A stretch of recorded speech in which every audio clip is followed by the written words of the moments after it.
what's wrong with me. They could drag this out for years. Staining tissue damage.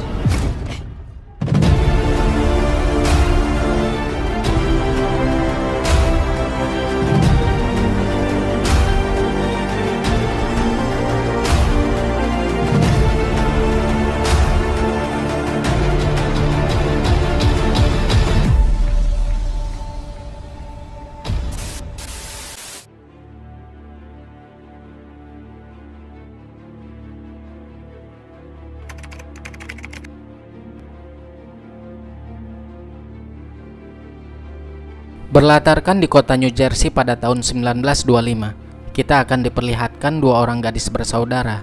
Ini kakaknya bernama Bessie dan sang adik bernama Josephine Cavallo atau biasa dipanggil dengan nama Joe. Mereka berdua bekerja sebagai pelukis jam tangan yang bisa bersinar dalam gelap di sebuah perusahaan yang bernama American Radium. Di sini kita bisa lihat pekerjaan mereka yang mengecat angka pada jam dengan cara mencelupkan ke dalam cat radium. Lalu mereka akan menjilat kuas itu agar menghasilkan ujung kuas yang lebih lancip, dan itu akan membuat rapih pada angka yang berada di jam tersebut. Berbeda dengan Bessie yang tidak pernah menjilat ujung kuas itu, dia melancipkan ujung kuasnya menggunakan jari, karena rasa cat radium terasa aneh baginya, sehingga dalam sehari Bessie hanya mampu mengecat sebanyak 40 buah jam, sedangkan yang lainnya lebih banyak darinya. Saat itu direktur utama perusahaan tersebut yang bernama Tuan Roder bersama sang manajer bernama Tuan Leach serta pengawas staf bernama Nyonya Batkis akan memberikan sebuah reward kepada Joe sebagai pekerja yang paling banyak memproduksi dial jam, yaitu 200 jam per hari.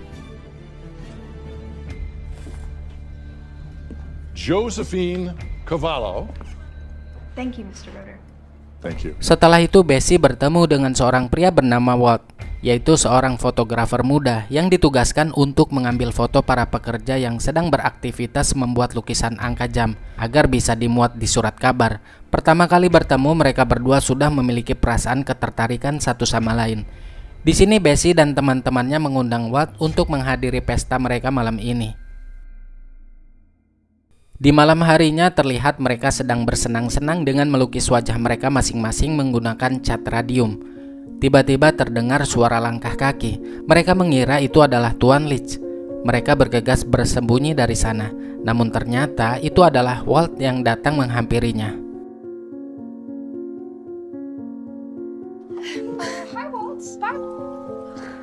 Kemudian teman-temannya pergi meninggalkan Bessie hanya berdua bersama Walt di ruangan itu. Di sini Bessie menemukan foto kakaknya, yakni Mary Cavallo yang sudah meninggal 3 tahun yang lalu.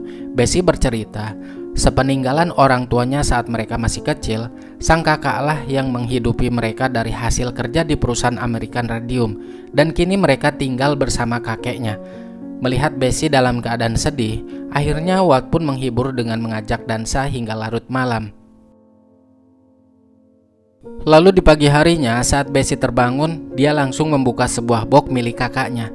Dia menemukan buku harian milik Mary. Di dalam buku harian itu, dia menemukan foto Mary yang sama dengan yang ia temukan semalam. Dan berdasarkan dari apa yang dibaca oleh Bessie di buku hariannya, dapat dia simpulkan bahwa Mary dan Tuan Leach pernah memiliki hubungan spesial. Bessie bergegas menemui Joe untuk menceritakan hal tersebut. Betapa terkejutnya dia saat melihat kondisi Joe yang sedang kesakitan karena gusinya tiba-tiba berdarah dan 2 gigi gerahamnya terlepas begitu saja ketika sedang berendam di sebuah bathtub. Di keesokan harinya Bessie menemui sang direktur untuk mengirimkan seorang dokter agar memeriksa kondisi adiknya. Awalnya sang direktur menolak akan hal itu, namun karena paksaan dari Bessie, akhirnya sang direktur pun menyetujuinya. Saat sedang bekerja, tiba-tiba Bessie dipanggil oleh Tuan Leach untuk menghadapnya. Ternyata Tuan Leach bertujuan untuk menyampaikan komplainnya mengenai pekerjaan Bessie yang tidak maksimal. Dia melihat angka jam yang tidak dicat secara merata, hingga membuat gajinya dipotong. Seorang dokter pun akhirnya datang di sore hari. Dr. Flynn memeriksa kondisi Joe. Dia tidak menemukan masalah kesehatan yang fatal pada tubuhnya. Dia mengatakan ini hanya masalah pada bagian mulut saja. Namun Joe kekeh bahwa dia merasa ada sesuatu yang tidak biasa pada kesehatan tubuhnya, dan dia meminta pada Dr. Flynn untuk melakukan pemeriksaan lebih lanjut. Pain, sir. Absolutely nothing. I can run a few tests. Thank you. Hari demi hari terus berlalu. Kini Walt dan Bessie semakin dekat satu sama lain. Lalu pria itu mengajak Bessie untuk menghadiri ke sebuah perkumpulan komunitasnya di sebuah bangunan rahasia. Di sana Bessie berkenalan dengan seorang wanita bernama Etta dan pasangannya yang bernama Thomas. Sambil mengobrol, Bessie menceritakan apa yang dialami adiknya itu kepada Walt. Lalu Walt pun memberikan kartu nama Millie Qualley, yaitu seorang wanita yang bekerja di lembaga perlindungan para buruh, yang biasa disebut dengan Liga Konsumen. Maybe a long shot, but know of this woman who helps sick work. Keesokan harinya mereka berdua pergi mendatangi lembaga Liga Konsumen untuk menemui Wiley. Wiley mulai menanyakan beberapa hal kepada mereka, termasuk di mana mereka bekerja. Bessie menjelaskan bahwa mereka bekerja di sebuah perusahaan yang bernama American Radium. Begitu juga dengan kakaknya yaitu Mary yang pernah bekerja di sana, namun kini sudah meninggal karena didiagnosis sifilis. Where do you work? Girls. American Radium. You're dial painters. Yes. Wiley pun mengatakan bahwa saat ini lembaganya sedang menyelidiki kasus para pekerja di perusahaan American Radium lainnya yang telah meninggal tanpa penyebab yang jelas, serta melakukan penelitian terhadap kandungan zat yang terdapat di dalam radium. Dan hasilnya, mereka menemukan bahwa radium sangat berbahaya bagi kesehatan. Tissue damage? Wait. Can cause devastating tissue damage. Tentu dong mereka berdua tidak percaya akan hal itu. Karena yang mereka ketahui, radium memiliki banyak khasiat dan manfaat. Salah satunya banyak digunakan oleh para dokter di bidang medis untuk menyembunyikan tumor dan kanker. Kegunaan lainnya sebagai campuran produk kecantikan, seperti krim wajah, pasta gigi, dan cat kuku, agar bisa glow in the dark. Karena mereka tidak percaya pernyataan dari Wiley, akhirnya mereka pun bergegas pergi dari sana. With your permission. We're leaving. Di malam harinya, Dr. Flynn datang dan membawa hasil tesnya Joe. Hasil tes itu, Joe didiagnosis yang sama dengan kakaknya, yaitu sifilis. Mereka berdua pun tidak percaya akan hal itu, terlebih Joe, karena dia merasa bahwa dirinya masih perawan. No, it's impossible. I'm a virgin. It's a nasty disease. Akhirnya mereka berdua pun berunding di dalam kamar mengenai perkataan Dr. Flynn yang mendiagnosis Joe terkena sifilis. Dan saat Bessie tengah membaca kembali buku diari milik Mary, dia menemukan tulisan bahwa Tuan Leach pernah memperingatkan Mary untuk tidak menjilat kuas cat radium karena itu sangat berbahaya. Leach says that radium is dangerous. He warned me not to lick the brush. Mereka merasa ada sesuatu yang janggal dan aneh yang disembunyikan oleh pihak perusahaan. Dari sinilah akhirnya mereka memutuskan kembali menemui Wiley dan sepakat untuk membongkar makam kakaknya agar dilakukan pemeriksaan lebih lanjut.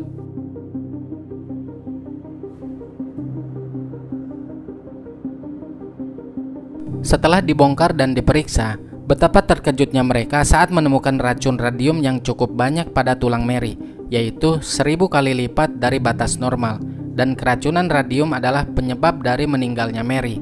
Radium poisoning was her cause of death. Seorang dokter yang bernama Marlan melakukan pengecekan kadar radium terhadap Joe dan Bessie. Sontak Joe pun shock ketika mengetahui kadar radium di tubuhnya cukup tinggi. Karena itulah yang membuat gusinya selalu berdarah dan giginya rontok. Ada kemungkinan beberapa tahun ke depan akan semakin parah dan menjadi kropos. Sebelum itu terjadi, Joe harus melakukan pengangkatan tulang rahang. Berbeda dengan Bessie yang tidak terpapar radium karena tidak pernah menjilat kuas cat selama bekerja. Miss Cavallo, you didn't lick the paintbrush. May have saved your life. Bone removal may become necessary. Infection in your jaw progresses. Bessie lalu pergi menuju pabrik berniat untuk memperingatkan gadis lain tentang bahaya menjilat kuas cat radium. Di sana Bessie mendesak mereka untuk menjalani tes seberapa terpaparnya mereka oleh cat radium. Namun gadis-gadis itu tidak peduli dengan Bessie. Mereka nggak mau melakukan tes. Akibat hal itu membuat dia dan sang adik dipecat dari perusahaan tersebut. Radium is poison! They're not Miss Cavallo! Tidak menyerah begitu saja, Bessie terus memperingatkan teman-temannya yang bekerja di sana. Tapi tidak seorang pun yang mendengarkan peringatan dari Bessie. Mereka beralasan bahwa bekerja di American Radium adalah satu-satunya mata pencaharian mereka di saat pekerjaan sangat sulit dicari. I'm not losing my job over this. See, you sound crazy. Stop! Don't you at least want to know for yourselves? Keesokan harinya, Bessie dan Joe kembali menemui Wiley. Di sana mereka bertemu dengan seorang wanita bernama Doris, yaitu teman lama Mary, yang dulunya bekerja di American Radium. Selain itu, di sana juga ada teman kerja mereka yang telah berubah pikiran. I thought dozens of us were tested positive. Mereka berlima pun mulai membahas tentang tuntutan terhadap perusahaan, dibantu oleh seorang pengacara bernama Henry. Don't worry. 3 weeks from now, we'll be in court. Radium paid for it. They own it. Honored to be a part of your family. Singkatnya, saat Bessie dan Joe tengah bersiap-siap untuk pergi ke pengadilan, tiba-tiba gigi Joe pun berdarah dan sang kakek yang mengantarkannya ke rumah sakit.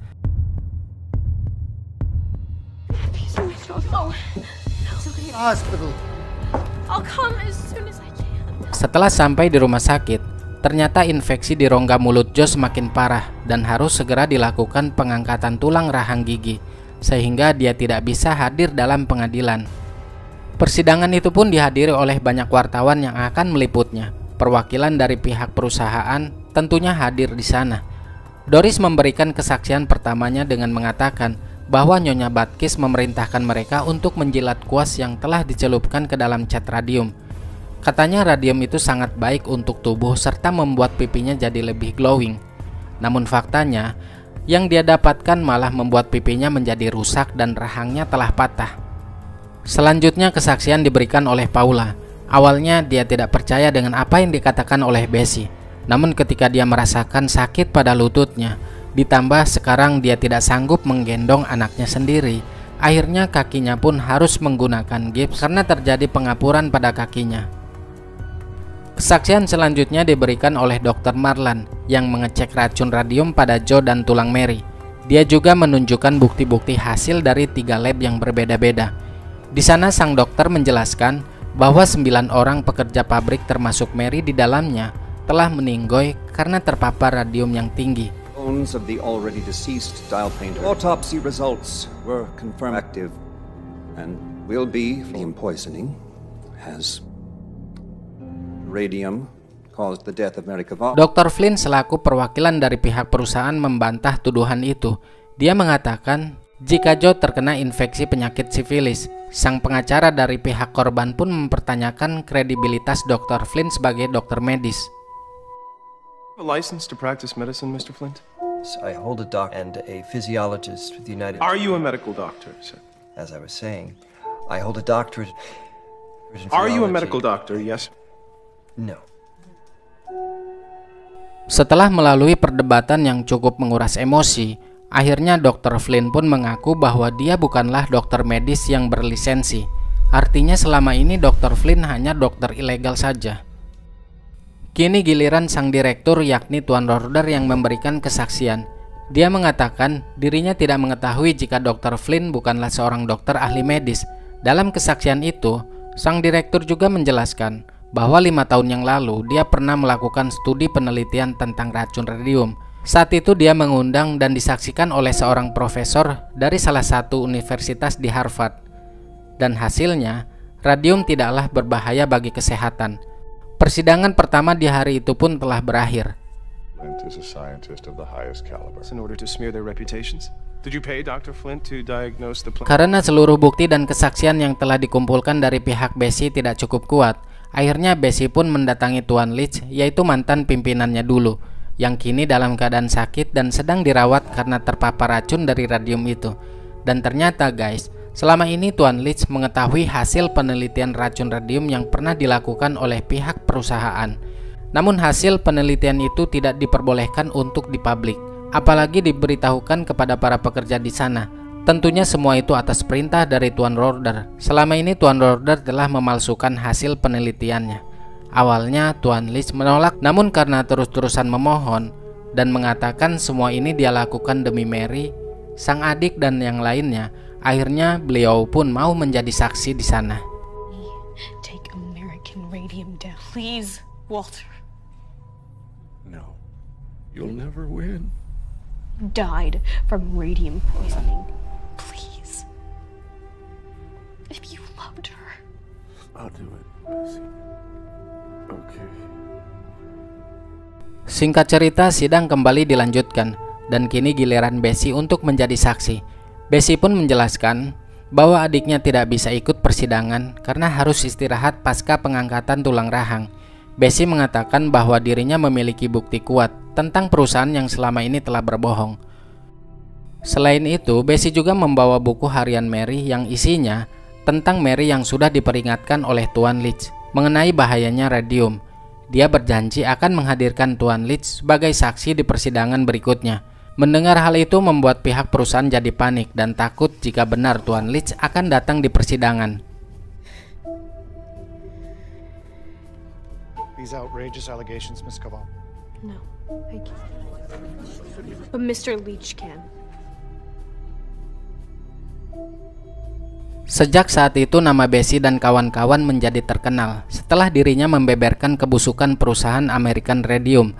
Sampai-sampai mereka dijuluki Radium Girl karena dengan beraninya melawan perusahaan yang besar demi keadilan. Seluruh surat kabar memberitakan tentang kasus ini, sehingga para pekerja di perusahaan itu pun mengetahuinya. Tentu Nyonya Batkis kaget dengan hal tersebut, karena sejatinya dia sendiri tidak mengetahui akan bahaya dari radium itu sendiri. Terlebih Nyonya Batkis sering mencontohkan menjilat kuas cat radium kepada para pekerja yang baru. Pantas saja Nyonya Batkis sering mengalami batuk darah. Ternyata penyebabnya dari kuas radium yang sering ia jilat.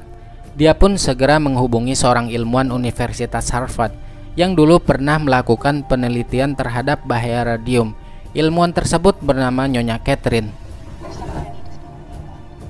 Kini persidangan ketiga pun dilakukan. Saat Tuan Leach dipanggil, dia memberikan kesaksian palsu dengan mengatakan bahwa dirinya tidak pernah memiliki hubungan dengan Mary dan dia tidak pernah memperingatkan Mary tentang bahaya radium. Tentu dong hal itu membuat Bessie terkejut sekaligus kecewa kenapa Tuan Leach memberikan kesaksian palsu. Namun beruntung, Nyonya Catherine pun ada di sana dan ikut memberikan kesaksian mengenai hasil penelitian racun radium yang dulu pernah ia lakukan bersama timnya. That's right, Mr. Barry. Unclean brushes. Professor at the Harvard School of Industrial Hygiene. Dia mengatakan, jika dari 20 gadis pekerja yang diperiksa waktu itu, ternyata memiliki racun radium yang cukup tinggi pada darahnya. Seluruh anggota tubuh mereka bersinar, bahkan sampai ke tulang pun ikut bersinar. Ia juga mengatakan dengan jujur, dirinya tidak diizinkan oleh pihak perusahaan untuk mempublik hasil penelitian itu, dengan alasan karena dari pihak perusahaan memiliki andil besar dalam pendanaan di Universitas Harvard. Resikonya, jika waktu itu dia tetap mempublik, maka Nyonya Catherine akan dituntut oleh Tuan Roeder. We found the trouble due to radium. None had normal blood levels. Off their support to our university if we did. They would sue us.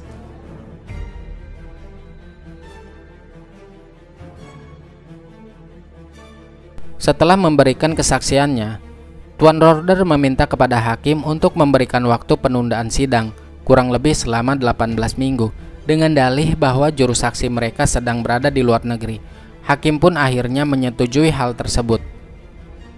The defense has requested a recess for 18 weeks. Keesokan harinya, Bessie menemui kembali Tuan Leach untuk menanyakan kenapa dirinya memberikan kesaksian palsu. Di sini Tuan Leach menjelaskan bahwa saudarinya telah meninggoy akibat kanker dan saudarinya itu memiliki 3 orang anak. Jadi keponakannya Tuan Leach. Dia berharap suatu saat nanti ketika Tuan Leach sudah tiada, paling tidak pihak perusahaan mau membantu keponakannya itu untuk bertahan hidup. Jadi dia memberikan kesaksian palsu dengan terpaksa. Karena jika dia membeberkan yang sebenarnya, maka pihak perusahaan nggak mau menanggung biaya hidup keponakannya tersebut. Our bones will glow forever, you know. Goddess of truth is watching. Meskipun telah ramai diperbincangkan, perusahaan American Radium masih saja beroperasi. Pihak perusahaan juga meminta hakim untuk menegosiasikan terhadap para korban dengan memberikan ganti rugi sebesar $10.000 atau setara dengan 150 juta pada waktu itu. Semua orang yang pernah bekerja di sana terlihat sangat senang, tapi tidak dengan Bessie. Dia tidak setuju dengan keputusan itu. Dia ingin dampak dari kasus ini menjangkau lebih jauh, serta menginginkan penggunaan radium dilarang di negaranya. Akan tetapi setelah dipikir kembali dan melihat teman-temannya serta adiknya yang sangat membutuhkan uang tersebut, akhirnya dia pun ikut menandatangani perjanjian itu dan menutup kasus tuntutannya dengan perusahaan American Radium.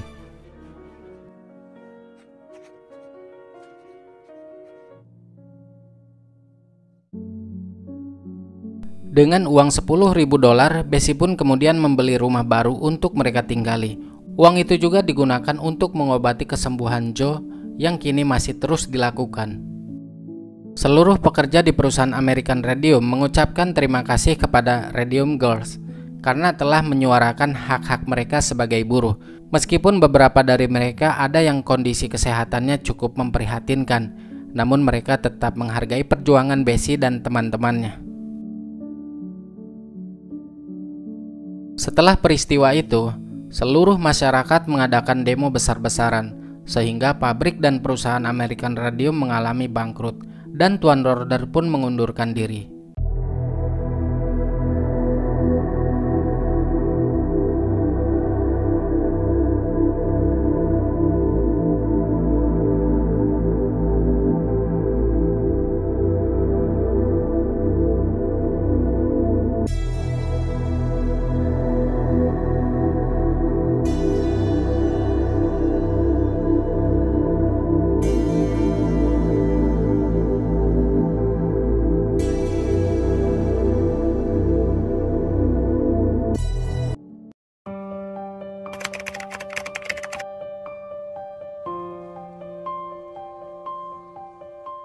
Jadi ini bukan sekedar untuk gaya-gayaan, tapi juga memiliki fungsi yang luar biasa membantu mereka yang menggunakannya. Sebenarnya perusahaan American Radium memasok jam, itu yang utamanya untuk pihak militer, karena di zaman itu sangat berguna bagi para tentara yang sedang berperang di dalam hutan yang gelap. Tidak adanya penerangan, itu sangat membantu mereka untuk melihat waktu. Nah, seiring berjalannya waktu, banyak orang-orang awam yang menginginkan dan menggunakan jam ini karena terlihat keren dan berkelas. Akhirnya perusahaan membuat jam radium ini. Mulai merekrut secara besar-besaran para pekerja wanita, bahkan sampai ratusan orang yang bekerja di pabrik itu.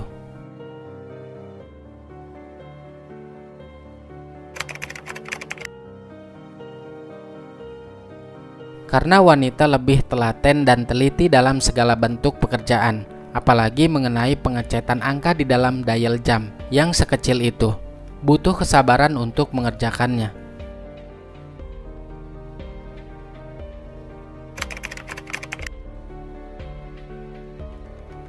Nah, ini yang perlu kita ketahui.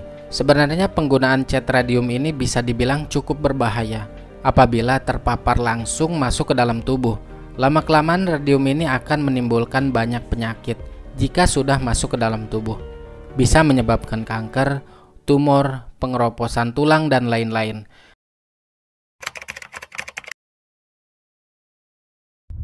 Awalnya pada tahun 1889, sepasang ilmuwan yang bernama Pierre dan Marie Curie sudah menemukannya.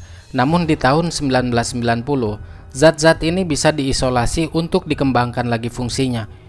Dan di tahun 1917, mulai diolah dan dipasarkan dalam bentuk sebuah minuman isotonik yang mengandung radium, pasta gigi, dan kosmetik berbahan radium yang banyak sekali digunakan orang-orang di abad ke-20.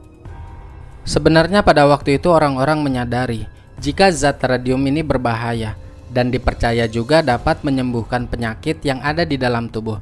Tapi dalam tanda kutip, jika digunakan sewajarnya, tidak berlebihan, dan sudah ada takaran kadarnya yang sudah ditentukan oleh para ahli ilmuwan.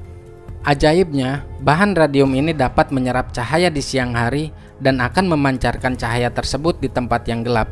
Selain manfaat, ada dampak atau efek sampingnya yang banyak juga orang tidak ketahui ketika seseorang terkena di tubuhnya terlalu lama.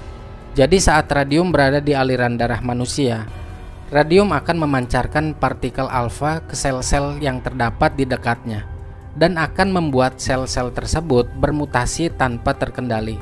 Hal itulah yang membuat radium ini sangat berbahaya dan akan memiliki efek samping yang mengerikan untuk jangka panjangnya. Dari film ini kita belajar agar berhati-hati dalam memilih tempat kerja. Kita cross-check dulu tempat di mana kita bekerja, apalagi yang berhubungan dengan bahan kimia. Apabila sudah terlanjur bekerja di tempat yang berhubungan dengan kimia, supaya lebih memprotek lagi agar tubuh kita lebih terjaga dari hal-hal yang tidak diinginkan di kemudian hari. Dan dari film ini juga kita belajar agar berhati-hati, lebih teliti di dalam memilih produk kecantikan, bahan makanan yang sifatnya instan. Cek benar-benar apakah ada bahan kimia yang berbahaya atau tidak. Jangan tergiur oleh murahnya harga, tapi di kemudian hari akan menyengsarakan para konsumennya.